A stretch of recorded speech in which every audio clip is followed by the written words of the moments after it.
Hi, mga mamshi! Nagluluto tayo ng laing ngayon na napakasarap. Ayan. Magla-lunch lang tayo. Tayo nagsanga habang nanonood ng Next to You.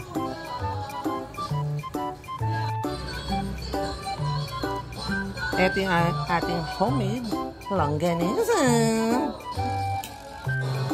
At habang tayo ay nagluluto pa na ibang putahe. Kasi later on, dadating ang aking kaibigan na super close na si Joey Tuwana. Mamaya yan. Yan ang ating food para sa ating pool party later tonight.